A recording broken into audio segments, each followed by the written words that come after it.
यीशु मसीह की स्तुति हो, प्रभु की स्तुति हो। Hallelujah hallelujah. हम तैयारी के दिनों में हैं, ऐसे दिनों में जिनमें हम प्रभु के आत्मा के लिए प्यासे होकर प्रार्थना करते हैं। मुझे प्रभु पर विश्वास है कि आप उत्तम रीति से आगे बढ़ रहे हैं। पूरे मन से प्रार्थना कीजिए, क्योंकि यदि हम इन दिनों को खो दें तो संभव है कि हमें फिर इतनी सहजता से ऐसा अवसर प्राप्त ना हो। ये वे दिन हैं जिनमें एक विशेष अनुग्रह उंडेला जा रहा है। अतः इन दिनों में गहरी लालसा और सच्चाई के साथ प्रार्थना कीजिए। इस समय की विशेषता यह है कि इसमें अनुग्रह के कुछ विशेष घंटे होते हैं। उदाहरण के लिए स्वयं यीशु ने संतों के माध्यम से प्रकट किया कि 3 बजे, चाहे प्रातः काल हो अथवा दोपहर, वह उनकी मृत्यु का समय है, दया का समय है। उस घड़ी में प्रार्थना करना एक धन्य अभ्यास है। वह दिन के भीतर अनुग्रह से परिपूर्ण समय है। सभी दिन परमेश्वर द्वारा रचे गए हैं, सभी अच्छे हैं और प्रत्येक दिन अनुग्रह से भरा हुआ है। फिर भी हम रविवार को परम पवित्र दिन के रूप में मानते हैं। उसी प्रकार सभी दिनों में कुछ दिन विशेष महत्व रखते हैं। इसी प्रकार पर्वों के दिन विशेष अनुग्रह के दिन होते हैं। ऐसे पर्वों पर अनुग्रह बहुतायत से बहता है। उदाहरण के लिए, जब हम संतों के जीवन पर मनन करते हैं तब हम प्रभु के कार्य को देख सकते हैं। उनके जीवन के कुछ विशेष दिनों में प्रभु ने उन्हें विशेष अनुग्रह प्रदान किए। जैसे हम देखते हैं कि ईस्टर के दिन संत फॉस्टिना को एक विशेष अनुग्रह प्राप्त हुआ। उनके जीवन में यीशु ने उन्हें एक अनुभव दिया, एक पवित्र वरदान प्रदान किया, ये घोषित करते हुए कि अब वे शारीरिक प्रलोभनों के अधीन नहीं रहेंगे। उस क्षण से वे फिर कभी उस विशेष क्षेत्र में परीक्षा का सामना नहीं करेंगी।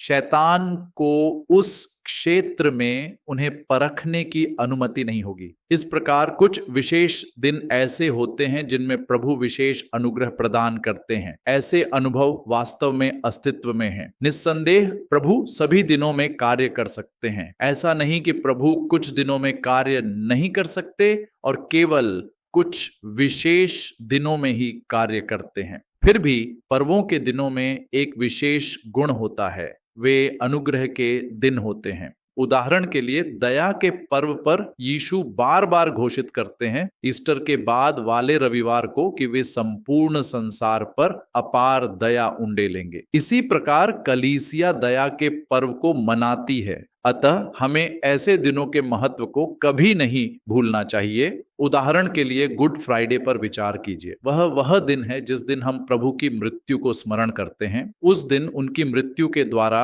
संसार के लिए प्राप्त किए गए सभी अनुग्रह हम पर उंडेले जाते हैं। उसी प्रकार ये प्रतीक्षा के 10 दिन ऐसे दिन हैं जिनमें विशेष अनुग्रह प्रवाहित होता है। इसलिए इन दिनों को हल्के में मत लीजिए और इन्हें व्यर्थ न जाने दीजिए। यदि हम इन्हें खो दें तो संभव है कि हमें फिर शीघ्र ही ऐसा अवसर प्राप्त न हो।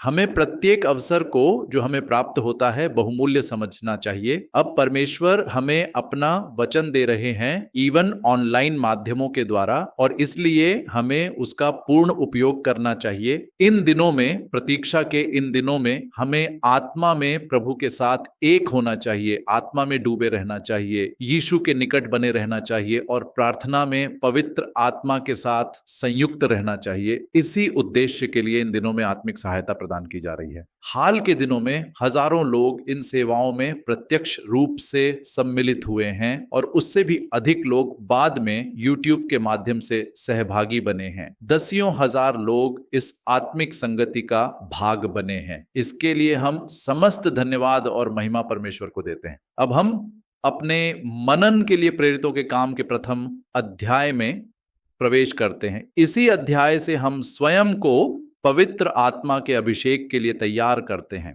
प्रेरितों के काम अध्याय 1। हे थियोफिलुस, मैंने अपनी पहली पुस्तक में उन सब बातों का वर्णन किया जो यीशु ने करना और सिखाना आरंभ किया उस दिन तक जब वह ऊपर उठा लिया गया और पवित्र आत्मा के द्वारा अपने चुने हुए प्रेरितों को आज्ञाएं दी। प्रिय थियोफिलुस, लूका सुसमाचार लेखक, जो लूका रचित सुसमाचार और प्रेरितों के काम दोनों के लेखक हैं, थियोफिलुस को लिखते हुए कहते हैं, मैंने उन सब बातों के विषय में लिखा जो यीशु ने करना और सिखाना आरंभ किया उस दिन तक जब वे स्वर्ग में उठा लिए गए और पवित्र आत्मा के द्वारा अपने चुने हुए प्रेरितों को निर्देश दिए। इन सब बातों के विषय में मैंने पहली पुस्तक में लिखा। पहली पुस्तक से उनका अभिप्राय लूका रचित सुसमाचार है। फिर पवित्र शास्त्र आगे कहता है, अपने दुख उठाने के बाद 40 दिनों तक यीशु उनके बीच प्रकट होते रहे और परमेश्वर के राज्य के विषय में शिक्षा देते रहे। हम इन शब्दों को एक विशेष उद्देश्य के लिए ग्रहण करते हैं। जब यह कहा जाता है दुख उठाने के बाद 40 दिनों तक, पुनरुत्थान तक की घटनाएं पहले ही लूका रचित सुसमाचार में लिखी जा चुकी है। अब उसके बाद प्रभु ने क्या किया? प्रभु अर्थात यीशु पुनरुत्थान के बाद 40 दिनों तक अपने चेलों के बीच चलते रहे। प्रभु अपने चेलों के बीच रहे और उन्हें सब बातें सिखाईं। उन्होंने उन्हें किस विषय में सिखाया? उन्होंने उन्हें परमेश्वर के राज्य के विषय में सिखाया। यहाँ एक वाक्यांश है जिस पर विशेष ध्यान देना आवश्यक है। परमेश्वर का राज्य। यीशु निरंतर एक ही केंद्रीय सत्य के विषय में शिक्षा देते रहे, परमेश्वर का राज्य। यह अत्यंत महत्वपूर्ण है क्योंकि एक मसीही का आत्मिक जीवन वास्तव में परमेश्वर के राज्य के जीवन के रूप में वर्णित किया जा सकता है। यीशु की घोषणा का मुख्य विषय परमेश्वर का राज्य था। समस्त सुसमाचारों में यीशु लगातार परमेश्वर के राज्य की घोषणा करते रहे। जहां कहीं भी वे गए, उन्होंने राज्य का सुसमाचार प्रचार किया। उदाहरण के लिए यीशु ने अपना प्रचार किस प्रकार आरंभ किया? मन फिराओ क्योंकि परमेश्वर का राज्य निकट आ गया है। और फिर उन्होंने कहा, पहले परमेश्वर के राज्य और उसकी धार्मिकता की खोज करो और ये सब वस्तुएं तुम्हें दी जाएंगी। परमेश्वर के राज्य के विषय में दृष्टांत मत्ती रचित सुसमाचार का संपूर्ण 13वां अध्याय परमेश्वर के राज्य के इर्द गिर्द घूमता है। और यीशु ने प्रेरितों से कहा, यहाँ कुछ ऐसे हैं जो मृत्यु का स्वाद न चखेंगे जब तक वे परमेश्वर के राज्य को सामर्थ्य सहित आते न देख लें। अतः यदि किसी को पवित्र आत्मा को समझना है तो उसे इस कुंजी के द्वारा समझना होगा, परमेश्वर का राज्य। इसी कारण इन बातों को अत्यंत स्पष्टता के साथ समझना आवश्यक है। पवित्र आत्मा के अभिषेक के लिए प्रेरितों को तैयार करने से पहले यीशु ने क्या किया?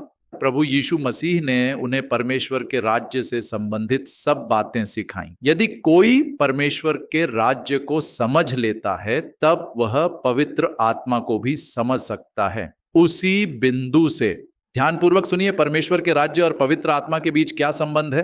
परमेश्वर का राज्य क्या है? वह परमेश्वर का शासन है। परमेश्वर का राज्य अभिषिक्त शासन है। परमेश्वर का राज्य का अर्थ है कि परमेश्वर अपना सार्वभौम शासन करता है। जब कोई व्यक्ति यीशु को प्रभु और उद्धारकर्ता के रूप में ग्रहण करता है और जब वह व्यक्ति बपतिस्मा प्राप्त करता है, तब उसके जीवन का संचालन, उसके जीवन का नियंत्रण परमेश्वर अपने हाथ में ले लेते हैं। एक बालक अपने माता पिता के द्वारा शारीरिक रूप से जन्म लेता है, परंतु जब वही बालक बपतिस्मा के जल से बाहर निकलता है तब वह परमेश्वर की संतान बनकर निकलता है। केवल परमेश्वर की संतान ही नहीं बल्कि एक ऐसे राज्य का सदस्य जिसमें परमेश्वर राजा हैं। इस प्रकार जब कोई व्यक्ति बपतिस्मा के जल से ऊपर उठता है तब वह परमेश्वर के राज्य में उसके सदस्य के रूप में प्रवेश करता है। अतः हमें इसे सावधानी से समझना चाहिए। बपतिस्मा के द्वारा हम केवल परमेश्वर की संतान ही नहीं बनते बल्कि परमेश्वर के प्रजा भी बनते हैं। बपतिस्मा के द्वारा हम केवल परमेश्वर की संतान नहीं बल्कि उनके शासन के अधीन नागरिक भी बनते हैं। तब राजा कौन है? जिस व्यक्ति ने बपतिस्मा प्राप्त किया है उसके जीवन में उस क्षण से राजा कौन है? सर्वोच्च अधिकार किसका है? सार्वभौम शासक कौन है? वह परमेश्वर हैं। इसलिए परमेश्वर राजा हैं और वह व्यक्ति उस राज्य का सदस्य बन जाता है जिस पर परमेश्वर शासन करते हैं। जब हम पवित्र शास्त्र का अध्ययन करते हैं, विशेषकर मत्ती रचित सुसमाचार के अंतिम अध्याय का, तब हम समझते हैं कि यह राज्य यीशु के आगमन के द्वारा पृथ्वी पर स्थापित किया गया, परंतु अभी इसकी पूर्णता नहीं आई है। इसकी पूर्ण सिद्ध मसीह के दूसरे आगमन पर, नए आकाश और नई पृथ्वी में होगी। उस राज्य में जो परमेश्वर के हैं वे परमेश्वर के राज्य के सदस्य बनेंगे और जो उस राज्य के नहीं हैं वे बाहर निकाल दिए जाएंगे। इस प्रकार एक अंतिम परिपूर्णता होगी। तो मैं क्या कह रहा हूं, परमेश्वर हम पर राज्य करते हैं और परमेश्वर हमारा संचालन करते हैं। और क्या आप जानते हैं कि वह कौन है जो हमारे जीवन में इस दिव्य शासन को कार्यान्वित करता है? वह पवित्र आत्मा है जो आकर हमारे हृदयों में निवास करता है। यही संबंध है परमेश्वर के राज्य और पवित्र आत्मा के बीच का संबंध। वही पवित्र आत्मा जो आकर हमारे हृदयों में निवास करता है, हमारे जीवन में परमेश्वर के शासन को स्थापित करता और उसे कार्यान्वित करता है। जिस प्रकार परमेश्वर का पुत्र मनुष्य रूप में संसार में आया, उसी प्रकार अब परमेश्वर पवित्र आत्मा के रूप में हमारे हृदयों में आते हैं। क्या आप समझते हैं कि मैं क्या कह रहा हूं? परमेश्वर पवित्र आत्मा के रूप में हमारे हृदयों में निवास करते हैं। परमेश्वर हमारे आत्मा में पवित्र आत्मा के रूप में वास करते हैं। अतः यदि परमेश्वर का शासन हमारे भीतर स्थापित होना है, यदि परमेश्वर को मेरे जीवन पर पूर्ण रीति से राज्य करना है, तो इस परमेश्वर को मेरे हृदय में आकर निवास करना होगा। जब परमेश्वर पवित्र आत्मा के रूप में मेरे हृदय में निवास करते हैं, तभी परमेश्वर का राज्य मेरे भीतर आता है। परमेश्वर का राज्य मेरे भीतर कब आता है? जब पवित्र आत्मा मेरे भीतर आता है। जो जीवन आत्मा के द्वारा संचालित नहीं है वह परमेश्वर के राज्य में नहीं है। जो जीवन आत्मा के नियंत्रण में नहीं है वह परमेश्वर के राज्य में नहीं है। अब इस पर विचार कीजिए। यदि भारत जैसे महान राष्ट्र का कोई नागरिक पाकिस्तान अथवा किसी अन्य विदेशी राष्ट्र द्वारा बंदी बना लिया जाए, तब भारत सरकार यह मांग करेगी हमारे नागरिक को छोड़ दो। क्यों? क्योंकि वह उनके अधिकार क्षेत्र में है। चाहे वह युद्ध बंदी के रूप में पकड़ा गया हो अथवा किसी अन्य घटना में पाकिस्तान या किसी अन्य राष्ट्र द्वारा बंदी बनाया गया हो, भारत सरकार यह आग्रह करेगी हमारे नागरिक को रिहा करो। और यदि वे उसे रिहा न करें तो वे कानूनी कार्यवाही करेंगे और आवश्यकता पड़ने पर युद्ध जैसे कदम भी उठाएंगे। वे ऐसा क्यों कहते हैं? क्योंकि वह हमारा नागरिक है, वह हमारे राष्ट्र का है। उसी प्रकार केवल तब जब हम परमेश्वर के राज्य के सदस्य बनते हैं, तब प्रभु उस शत्रु को डांटते हैं जो हमारे जीवन को नष्ट करना चाहता है। क्यों? क्योंकि वह व्यक्ति राज्य के भीतर है और जो राज्य के भीतर है उसे सुरक्षा मांगने का अधिकार है। क्या आप समझते हैं कि मैं क्या कह रहा हूं? यदि कोई व्यक्ति भारत का नागरिक नहीं है और इस कारण उस राष्ट्र का भाग नहीं है, और यदि वह किसी अन्य देश में बंदी बना लिया जाए, तो भारत सरकार उसके लिए हस्तक्षेप नहीं करेगी और न ही उसकी रिहाई की मांग करेगी। क्या भारत हर पकड़े गए व्यक्ति के लिए ऐसा दावा करता है? कदापि नहीं। वह केवल उन्हीं के लिए ऐसा करता है जो उसके राष्ट्र के हैं।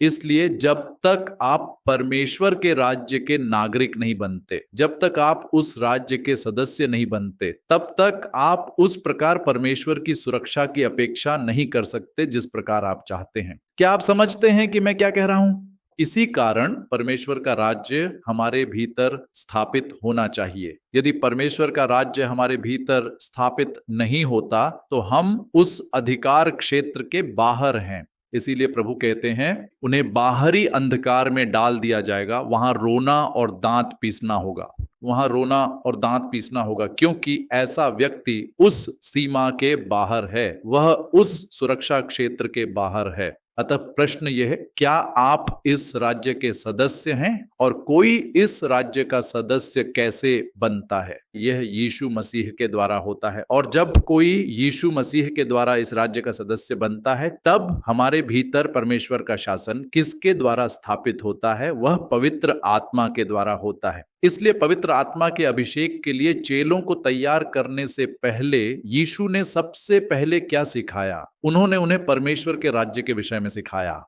जैसा कि हम पढ़ते हैं, दुख उठाने के बाद 40 दिनों तक यीशु उनके बीच प्रकट हुए और परमेश्वर के राज्य के विषय में शिक्षा देते रहे। इस प्रकार उन्होंने अपने आप को जीवित सिद्ध किया और उन्हें पर्याप्त तथा ठोस प्रमाण दिए। वे उनके सामने जीवित होकर प्रकट हुए। मैं जीवित हूं, यीशु घोषणा करते हैं। मैं वह नहीं हूं जिसे मृत्यु ने पराजित कर दिया हो अथवा जो मिट्टी में दबा पड़ा हो। हम किसी ऐसे व्यक्ति की धुंधली स्मृतियों पर खड़े नहीं हैं जो कभी जीवित था और मर गया। हम किसी स्मारक के चारों ओर इकट्ठे नहीं हुए हैं। हम पुनर्जीवित और जीवित प्रभु के नाम में खड़े हैं जो अभी भी हमारे बीच उपस्थित हैं। अतः हमें क्या समझना चाहिए कि वे जीवित हैं। उन्होंने यह किसे प्रकट किया? प्रेरितों को। उन्होंने उनसे कहा, मैं मरा, मैंने दुख उठाया, मुझे क्रूस पर चढ़ाया गया, मुझे मार डाला गया, मुझे गाड़ा गया, मैं फिर जी उठा और देखो मैं तुम्हारे बीच जीवित हूं। पुनरुत्थान के बाद वे उनके सामने प्रकट हुए और इस दृढ़ विश्वास को उनके हृदयों में गहराई से स्थापित कर दिया। यह एक अटल और सामर्थी सत्य बन गया जिसने उनके संपूर्ण जीवन को परिभाषित किया। प्रभु जीवित हैं। स्तिफनुस के विषय में सोचिए, जब पत्थर उसे कुचलने के लिए उठाए जा रहे थे तब वह पत्थरों को नहीं देख रहा था। उसकी आंखें जीवित प्रभु पर लगी थीं। सैकड़ों लोग उसे पत्थरवाह करने के लिए खड़े थे, फिर भी उसने उन लोगों की ओर नहीं देखा। उसने उनके क्रोध से भरे चेहरों को नहीं देखा। उसने उनके हाथों के पत्थरों को नहीं देखा। जब उसने अपनी आंखें ऊपर उठाईं तब उसने स्वर्ग को खुला हुआ देखा और प्रभु यीशु मसीह को पिता के दाहिने हाथ खड़े हुए देखा। यही वह बात थी जिसने प्रेरितों का मार्गदर्शन किया। यही वह बात थी जिसने शहीदों को आगे बढ़ाया। यही उनकी शक्ति थी। यद्यपि हजारों परिस्थितियां उनके जीवन पर दबाव डालती थीं, फिर भी उन्होंने उन संकटों की ओर नहीं देखा। उन्होंने यीशु की ओर देखा जो उनके सामने जीवित खड़े थे। अतः यह जागरूकता कि यीशु जीवित हैं मसीही जीवन की शक्ति है। इन दिनों में जब आप पिंतेकुस्त के अभिषेक के लिए तैयारी कर रहे हैं, प्रभु स्वयं हमसे यह कह रहे हैं, प्रभु जीवित हैं। ये मेरे शब्द नहीं बल्कि उनके शब्द हैं। स्वयं यीशु जो हमारे बीच जीवित खड़े हैं, बोलते हैं। इसीलिए मैं आग्रह करता हूं, जिसका यीशु के साथ कोई संबंध नहीं, उसका पवित्र आत्मा पर कोई अधिकार नहीं। सब कुछ यीशु के साथ संबंध से आरंभ होता है। क्या आपका यीशु के साथ संबंध है? क्या आपके भीतर यीशु के लिए प्रेम है? जब आप यीशु नाम लेते हैं तो क्या आपके हृदय में कोमलता उत्पन्न होती है? यदि ऐसा है तो आप आत्मा को प्राप्त करने के योग्य हैं। जब आप यीशु कहते हैं तो क्या आपके भीतर लालसा, एक उत्कंठा उत्पन्न होती है?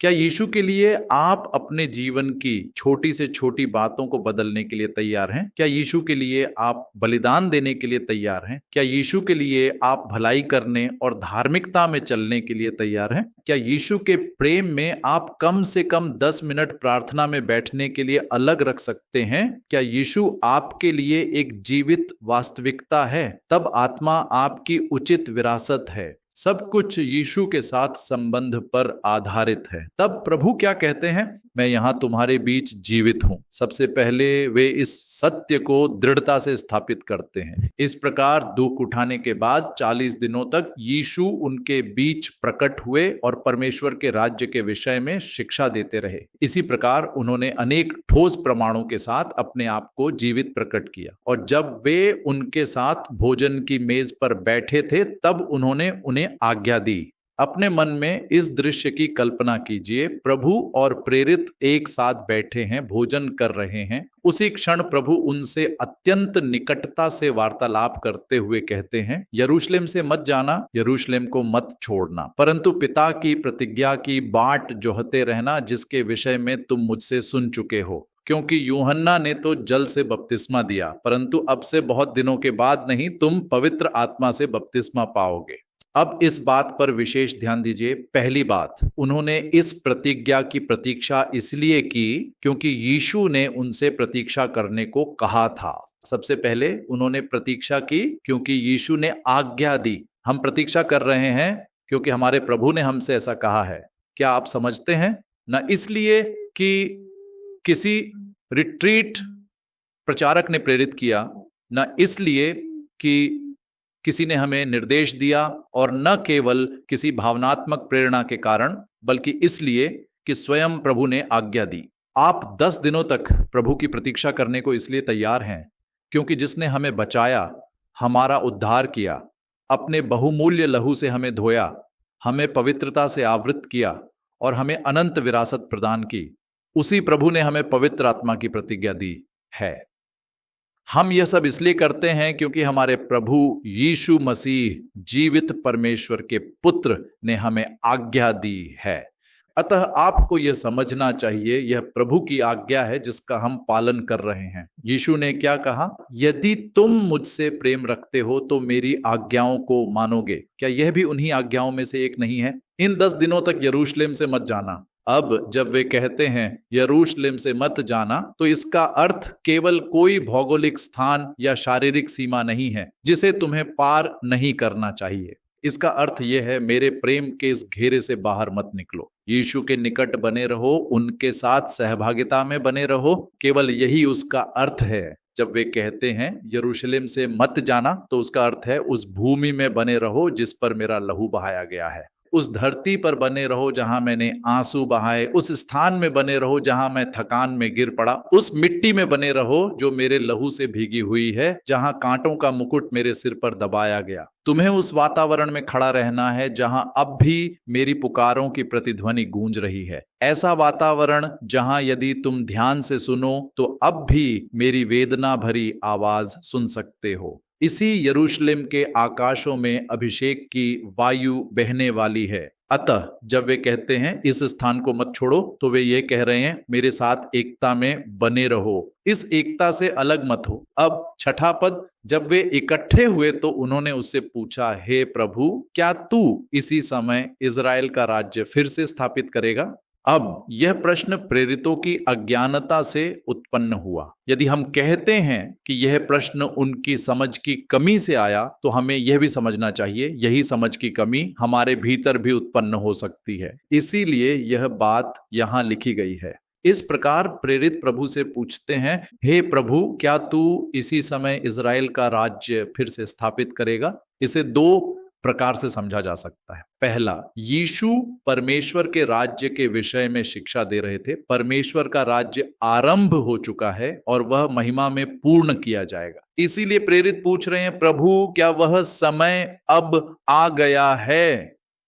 क्या यही वह क्षण है जब राज्य पूरी तरह स्थापित होगा? क्या अब उसकी अंतिम सिद्धि आ पहुंची है? यही उनके प्रश्न का एक अर्थ है। दूसरा, प्रभु, क्या वह सब कुछ जो आप अब कह रहे हैं इसी समय पूरा होगा? अर्थात वे पूछ रहे हैं, आपने हमसे प्रतीक्षा करने को कहा, क्या वह समय अब है? क्या यही वह क्षण है जब ये सब बातें घटित होंगी? यदि हम इसे अपने जीवन और परिस्थिति से जोड़ें तो चेलों का प्रश्न यह बन जाता है, प्रभु, क्या हमें अभी पवित्र आत्मा का यह अभिषेक प्राप्त होगा? क्या यह आज होगा? क्या यह इस दोपहर होगा? क्या यह आज रात होगा? प्रभु कहते हैं, समयों या अवसरों को जानना तुम्हारा काम नहीं, जिन्हें पिता ने अपने अधिकार से ठहराया है। ये कब होगा, इसके विषय में अत्यधिक चिंतित मत हो। तब तुमसे क्या अपेक्षित है? तुम्हें केवल प्रतीक्षा करनी है। क्या तुम यहां इसे देखते हो? यह कैसे होगा, कब होगा, किस प्रकार होगा, किन चरणों के द्वारा होगा, यह मेरे भीतर कैसे घटित होगा? इन बातों में से कोई भी हमारी चिंता का विषय नहीं होना चाहिए। हमारी केवल एक जिम्मेदारी है, प्रभु ने हमसे प्रतीक्षा करने को कहा है और हमें प्रतीक्षा करनी है। प्रभु ने कहा, पिता की उस प्रतिज्ञा की बाट जो हो जिसके विषय में तुमने मुझसे सुना है। मैं क्या कह रहा हूं? सबसे पहले जो कुछ यीशु ने कहा है उस पर पूर्ण विश्वास के साथ भरोसा करो और किसी अन्य बात से विचलित मत हो। समय या अवसर, तुम्हें उन्हें जानने की आवश्यकता नहीं। परमेश्वर का राज्य कब अपनी पूर्णता तक पहुंचेगा, तुम्हें यह जानने की आवश्यकता नहीं। इन सब बातों को पिता ने ठहराया है। तुम्हारे भीतर परमेश्वर के राज्य का सामर्थ्य सहित आना ही पवित्र आत्मा का अभिषेक कहलाता है। यह कब होगा? परमेश्वर ने इसे निर्धारित किया है। तब तुम्हारा कार्य क्या है? तुम मेरी प्रतीक्षा करो, प्रतीक्षा करो। क्या तुम प्रतीक्षा कर सकते हो? हमें परिणाम की चिंता करने की आवश्यकता नहीं। इतना पर्याप्त है कि हम अपनी प्रतिक्रिया पर ध्यान दें। इसका अंत कैसे होगा इसके विषय में चिंतित मत हो। इसके स्थान पर इस बात पर ध्यान दो, चाहे यह आज हो या कल हो या पिंतेकुस्त के दिन हो, चाहे प्रातः 7 बजे हो या सायं 6 बजे, इनमें से किसी बात के विषय में चिंतित मत हो। शांत बने रहो और प्रार्थना में लगे रहो। प्रभु पहले ही निर्धारित कर चुके हैं कि यह राज्य कब तुम्हारे जीवन में सामर्थ्य सहित आएगा। हालेलुया। इस प्रकार जब वे इकट्ठे हुए तो उन्होंने उससे पूछा, हे प्रभु, क्या तू इसी समय इज़राइल का राज्य फिर से स्थापित करेगा? और उसने उनसे कहा, उन समयों और अवसरों को जानना तुम्हारा काम नहीं जिन्हें पिता ने अपने अधिकार से ठहराया है। एक बात तुम्हें जाननी चाहिए, यह तुम्हारे भीतर अवश्य घटित होगा। हम ऐसा क्यों कहते हैं कि यह हमारे भीतर होगा? क्योंकि प्रभु ने ऐसा कहा है। यदि उन्होंने कहा है कि यह होगा तो यह निश्चय ही होगा। हम उसी प्रकार प्रतीक्षा कर रहे हैं जैसा प्रभु ने हमें सिखाया है, और इसका परिणाम अवश्य होगा। यह कब होगा यह तुम्हें जानने की आवश्यकता नहीं। इस सत्य को दृढ़ता से थामे रखो। चाहे यह 2 दिनों के बाद हो, रिट्रीट के तीसरे दिन हो या आराधना के समय हो, यह तुम्हारी चिंता का विषय नहीं है। यह हमारे लिए चिंता करने की बात नहीं है। यह तुम्हारी जिम्मेदारी से परे है। तुम्हें क्या करना है? तुम्हें आज्ञाकारिता में बने रहना है, शांत बैठना है और प्रार्थना करनी है। अतः वे समय और अवसर जिन्हें पिता ने ठहराया है तुम्हें जानने की आवश्यकता नहीं। फिर यीशु प्रतिज्ञा देते हैं, परंतु जब पवित्र आत्मा तुम पर आएगा तब तुम सामर्थ्य पाओगे। इसका क्या अर्थ है? यह वाक्य जब वह आ जाएगा सभी संदेहों को दूर कर देता है। यह उसके आने की पूर्ण निश्चितता को सिद्ध करता है। इसमें कोई विवाद नहीं। प्रतिज्ञा सुनिश्चित है। जब वह आएगा तब तुम सामर्थ्य पाओगे। क्या तुम समझते नहीं? जब वह आ जाएगा तब तुम सामर्थ्य पाओगे। इसका अर्थ है कि इसमें तनिक भी संदेह नहीं कि वह अवश्य आएगा। इस विश्वास को अपने हृदय में दृढ़ता से स्थापित करो। मेरे अपने अनुभव से सबसे बड़े कारणों में से एक यह है कि लोग आत्मा की परिपूर्णता में क्यों नहीं बढ़ते। वे वास्तव में विश्वास नहीं करते कि यह स्वयं यीशु हैं जिन्होंने यह कहा है। इसके स्थान पर वे किसी अन्य व्यक्ति के जीवन को देखते हैं। वे किसी और के अनुभव में जो हुआ उसे देखते हैं। परंतु हमारा ध्यान वह नहीं है। हमारा ध्यान परिस्थितियों पर नहीं, परमेश्वर के वचन पर है। हमारी चिंता यह नहीं कि दूसरों ने क्या कहा अथवा उनके जीवन में क्या हुआ। हमारे लिए केवल यही महत्वपूर्ण है, मेरे प्रभु ने इस पुस्तक में क्या कहा है। हम केवल उसी पर ध्यान देते हैं, मनुष्य पर नहीं बल्कि परमेश्वर के वचन पर। यदि मेरे प्रभु ने कहा है कि यह आएगा तो यह अवश्य आएगा। अतः यीशु ने उनके प्रश्न को सरलता से एक ओर रख दिया। समयों और अवसरों को जानना तुम्हारा काम नहीं। जब वह आ जाएगा, इसका अर्थ है कि वह अवश्य आएगा। जब वह आ जाएगा तब तुम सामर्थ्य पाओगे। इन प्रत्येक सत्यों को गहराई से समझना आवश्यक है। जब वह आ जाएगा तब तुम सामर्थ्य पाओगे। अब इस पर विचार कीजिए, क्या पवित्र आत्मा एक व्यक्ति है या केवल कोई शक्ति? आप क्या सोचते हैं? उदाहरण के लिए यीशु ने कहा है, पवित्र आत्मा को शोकित मत करो।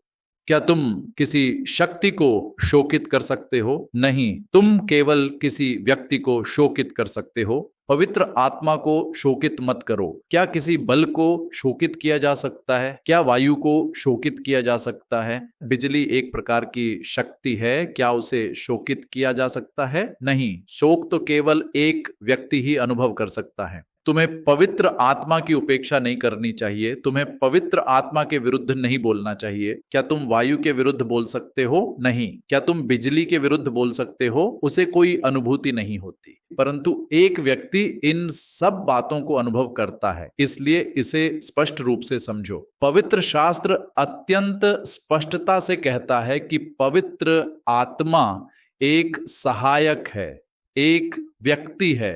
वह एक व्यक्ति है। जिस प्रकार पिता एक व्यक्ति हैं, जिस प्रकार पुत्र एक व्यक्ति हैं, उसी प्रकार पवित्र आत्मा भी एक व्यक्ति है। तुम्हें यह समझने में कोई कठिनाई नहीं कि यीशु एक व्यक्ति हैं। तुम्हें यह समझने में कोई कठिनाई नहीं कि पिता एक व्यक्ति हैं। उसी प्रकार पवित्र आत्मा त्रिएकत्व का तीसरा व्यक्ति है। वह एक व्यक्ति है, परंतु यह व्यक्ति सामर्थ्य के साथ आता है। क्या तुम समझते हो? ऐसा नहीं कि केवल कोई शक्ति आती है, बल्कि स्वयं वह व्यक्ति आता है। फिर भी जब वह व्यक्ति आता है तब सामर्थ्य प्रकट होती है। हम प्रायः कहते हैं यदि वह यहाँ होता तो यह न हुआ होता। हमारा क्या अभिप्राय होता है? हमारा अर्थ ये होता है कि उसकी उपस्थिति स्वयं एक सामर्थ्य है। क्या आप समझते हैं? क्या मरथा ने यह नहीं कहा था, हे प्रभु यदि आप यहाँ होते तो मेरा भाई न मरता? अतः आपकी उपस्थिति स्वयं एक सामर्थ्य है, आपकी उपस्थिति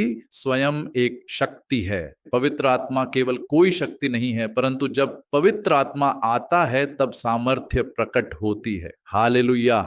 इसीलिए प्रभु कहते हैं जब पवित्र आत्मा तुम पर आएगा तब तुम सामर्थ्य पाओगे। हमें यह समझना चाहिए नए वाचा के जीवन को जीने के लिए हम पवित्र आत्मा के बिना नहीं चल सकते। अपनी मानवीय शक्ति के द्वारा हम वह जीवन नहीं जी सकते जिसकी यीशु हमसे अपेक्षा करते हैं। इसीलिए हमें आत्मा के लिए प्यासा होना चाहिए। इसी कारण हमें पिंतेकुस्त के लिए तैयारी करनी चाहिए। सच कहूं तो वर्ष 2018 में हमें यह गहरा विश्वास प्राप्त हुआ कि पिंतेकुस्त को गंभीरता से लिया जाना चाहिए। यह अनुभूति फादर विल्सन के साथ एक वार्तालाप के दौरान आई। जब हम साथ बैठे भोजन कर रहे थे, फादर विल्सन ने कहा, सच कहूं तो क्या पिंतेकुस्त को बहुत अधिक महत्व नहीं दिया जाना चाहिए? जब मैंने इस पर मनन किया तो मुझे अनुभव हुआ, क्या यह सत्य नहीं है? हमने पिंतेकुस्त को उतना भी महत्व नहीं दिया जितना हम कुछ अन्य पर्वों को देते हैं। वर्ष 2018 में हजारों लोगों के साथ मिलकर हमने पिंतेकुस्त के पर्व की तैयारी की।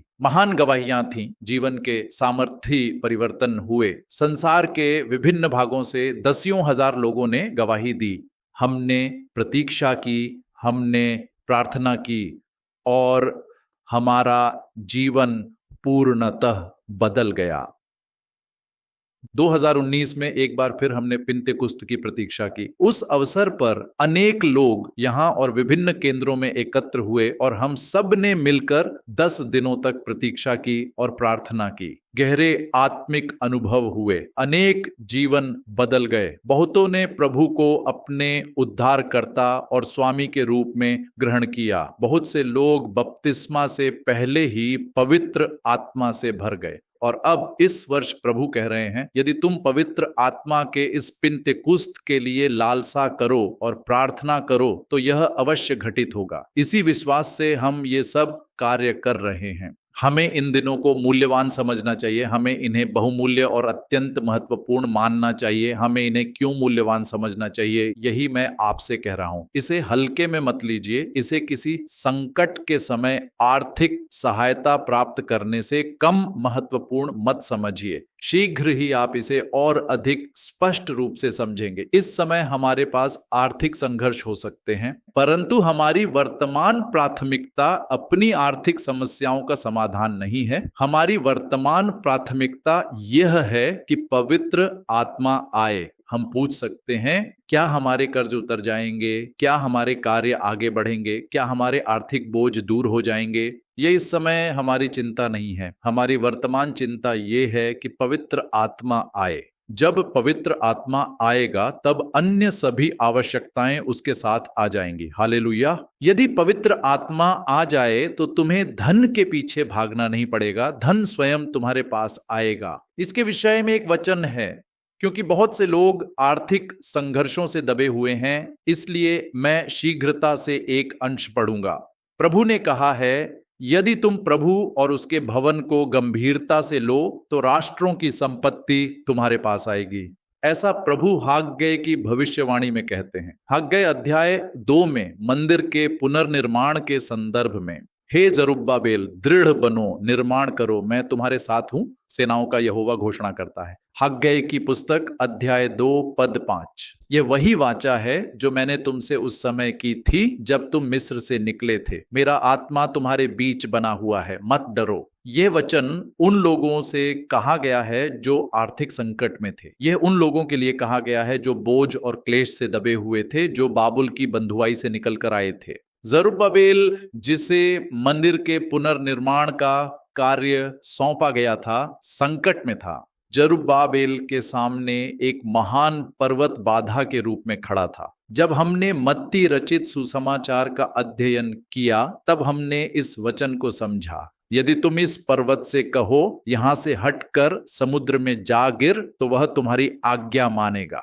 ये उसी पर्वत के संदर्भ में कहा गया था जो जरुब्बाबेल के सामने खड़ा था। यरूशलेम में मंदिर के पुनर्निर्माण के सामने एक पर्वत बाधा बनकर खड़ा था। यह पर्वत एक प्रतीक है। यह क्या दर्शाता है? यह आर्थिक कठिनाई हो सकती है, लोगों की कमी हो सकती है, शत्रुओं का विरोध हो सकता है, अथवा किसी भी प्रकार की बाधा हो सकती है। ऐसी बाधाओं के मध्य हाग्गै अध्याय 2 में प्रभु का वचन आता है। यह वही प्रतिज्ञा है जो मैंने तुमसे उस समय की थी जब तुम मिस्र से निकले थे। मेरा आत्मा तुम्हारे बीच बना हुआ है, मत डरो। सेनाओं का यहोवा यूं कहता है, थोड़ी ही देर में मैं फिर से आकाश और पृथ्वी, समुद्र और सूखी भूमि को हिला दूंगा। आइए हम पद 7 पढ़ें।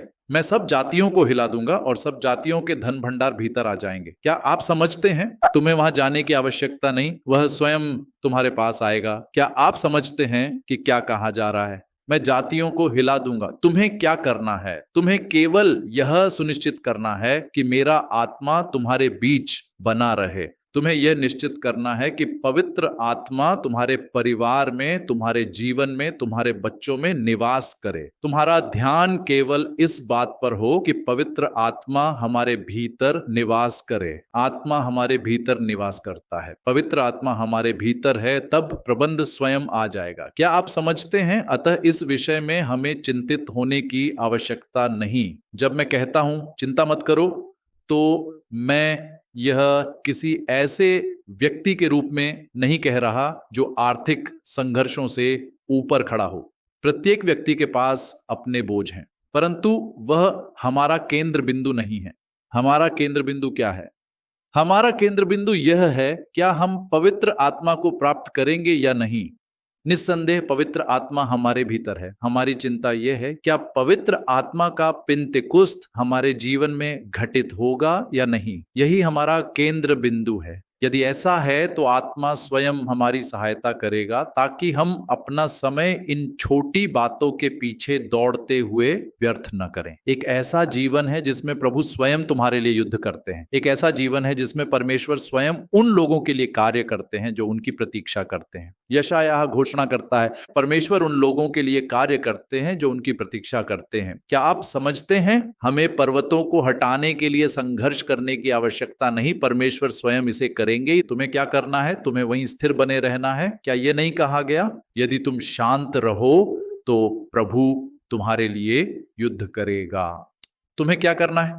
उचित समय पर वह तुम्हें बताएगा कि क्या करना है। वह तुम्हें कार्य करने की सामर्थ्य देगा, वह तुम्हें मार्ग दिखाएगा, वह तुम्हें बुद्धि प्रदान करेगा, वह तुम्हारी प्रत्येक आवश्यकता की पूर्ति करेगा। यही परमेश्वर के शासन का अर्थ है, यही परमेश्वर के राज्य का अर्थ है। क्या आप समझते हैं? राज्य का अर्थ क्या है? इसका अर्थ है कि राजा सब कुछ संचालित करता है, प्रजा नहीं। राजा सब वस्तुओं की व्यवस्था करता है। यदि देश में जल नहीं है तो राजा कुएं खुदवाएगा, जलाशय बनवाएगा, नहरें कटवाएगा और जल की व्यवस्था करेगा। क्या आप समझते हैं? अतः मेरे प्रिय भाइयों और बहनों, इन दिनों में अपना ध्यान मत खोइए, दाहिने या बाएं मत मुड़िए। ऐसा ना हो कि कल आप इन खोए हुए दिनों पर विलाप करें। तुम्हें दिए गए अवसरों को व्यर्थ मत जाने दो और फिर बाद में शोक में पड़े रहो। कार्य कल आ सकता है, धन कल आ सकता है, परंतु इस बात की कोई गारंटी नहीं कि आत्मा कल आएगा, क्योंकि इस बात की भी कोई गारंटी नहीं कि तुम स्वयं कल जीवित रहोगे। क्या आप समझते हैं?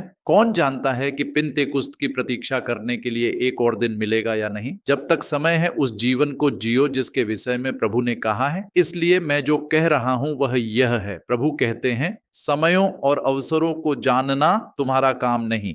जब पवित्र आत्मा तुम पर आएगा तब तुम सामर्थ्य पाओगे। पवित्र आत्मा एक व्यक्ति है और वह व्यक्ति सामर्थ्य के साथ आता है। एक व्यक्ति और सामर्थ्य, जैसा प्रेरितों के काम में लिखा है, जब पवित्र आत्मा तुम पर आएगा तब तुम सामर्थ्य पाओगे और यरूशलेम सारे यहूदियां, सामरिया और पृथ्वी की छोर तक मेरे गवाह होंगे।